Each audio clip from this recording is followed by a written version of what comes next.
Baik, assalamualaikum warahmatullahi wabarakatuh. Ya, jadi starting motor itu berfungsi untuk memutar engine pada saat starting awal, ya. Dalam artian adalah pada saat menghidupkan mesin, ya. Dengan prinsip merubah energi listrik menjadi energi mekanis. Nah, energi listrik ini dari mana, ya? Energi listrik ini dari baterai, ya. Jadi energi listrik yang disuplai dari baterai itu akan menggerakkan motor listrik, ya, dengan cara merubah energi listrik menjadi energi mekanis, ya.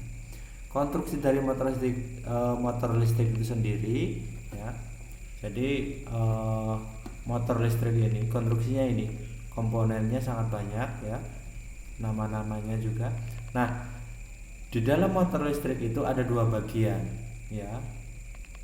Bagian yang pertama adalah magnetic switch, ya, magnetic switch, dan bagian yang kedua adalah motor, ya, motor starter, ya. Nah, di dalam magnetic switch itu ada komponen yang mana kontak, ya, yang dia nanti tujuannya adalah untuk menghubungkan terminal 30, ya, ke baterai, ya. Terus ada pull in coil, ada hold in coil. Pull in coil adalah nanti ada kumparan yang bertugas untuk menarik, ya. Kalau hold in coil adalah sebuah kumparan yang bertugas untuk menahan dari magnetic switch, ya. Ada return spring, ya, atau pegas pengembali, ya. Shift lever, ya. Shift lever ini dia tuas, ya. Terus missing spring, ya.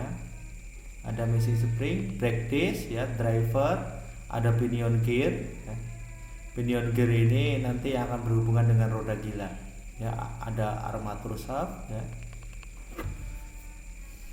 Terus running clutch, stopper, guide ring, wheel coil, armatur, ya.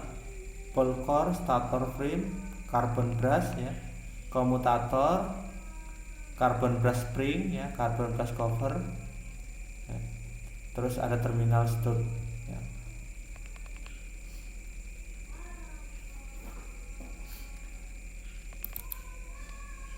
Nah, setelah kita mengetahui nama-nama komponennya, maka kita akan membahas cara kerja, ya.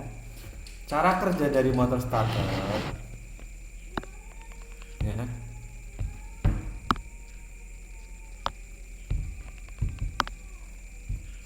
Nah, jadi arus itu tersimpan, ya, di baterai. Nah, arus itu tersimpan di baterai sini. Nah,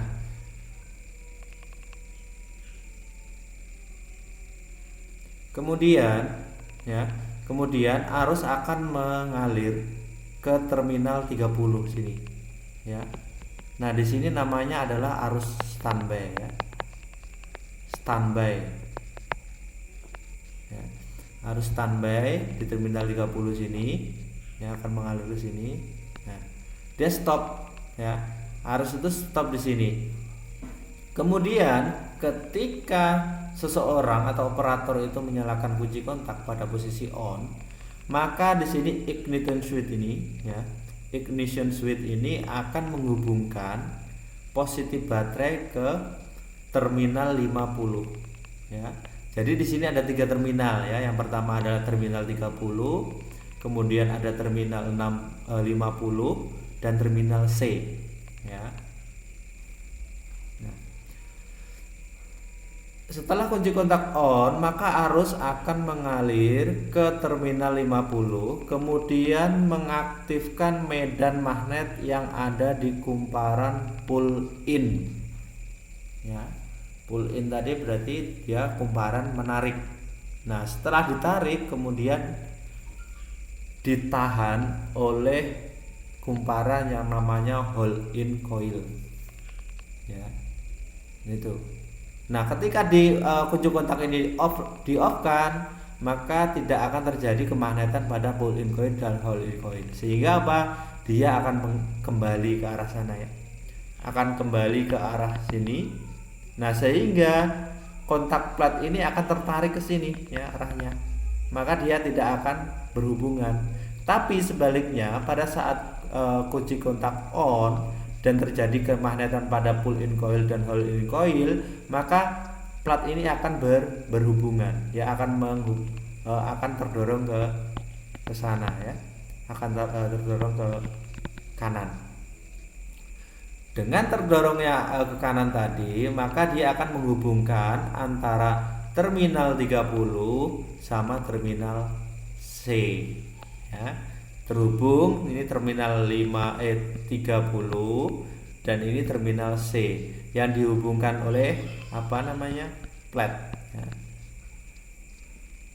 yang dihubungkan dengan kontak plat, sehingga arus dari terminal atau arus standby dari terminal 30 tadi akan mengalir ke sini.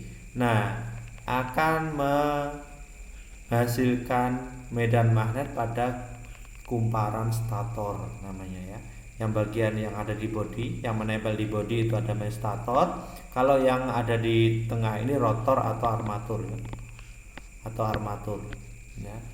Jadi di sini sama-sama ada kumparannya juga, yang sini juga kumparan. Nah, kumparan itu selama dia dialiri listrik maka akan menghasilkan medan magnet ya. Nah, kemudian dari terminal C tadi arus akan mengalir ke karbon brush ya. Di sini ada namanya komponen tadi ya, karbon brush ya ini ya. Satu di bawahnya namanya adalah karbon brush ya. Namanya adalah karbon brush. Nah, sehingga dia ya melalui akumulator, ini namanya akumulator yang kayak sirip-sirip, ini adalah akumulator tadi, akan mengaktifkan medan magnet ya yang ada di armatur, sehingga setelah terjadi medan magnet, maka magnet itu kan sifatnya adalah tarik menarik atau dorong mendorong ya, sehingga apabila dia terjadi perbedaan kutub maka dia akan tarik menarik. Sebaliknya ada, kalau misalkan kutub utara sama kutub selatan, ini adalah tarik menarik ya. Kalau sesama kutub misalkan utara dengan utara, maka ini adalah tolak ya, tolak menolak. Nah, yang terjadi di sini adalah bentuknya adalah tolak menolak ya, tolak menolak, sehingga kutub utara dan kutub selatan itu selalu bertemu, sehingga yang diatur oleh akumulator tadi, sehingga antara armatur sama rotor ini tolak menolak, sehingga bingung dia, sehingga akan berputar terus ya, berputar. Nah, sehingga apabila terjadi kerusakan pada armatur ya, misalkan armaturnya lecet atau tidak bisa salah satu saja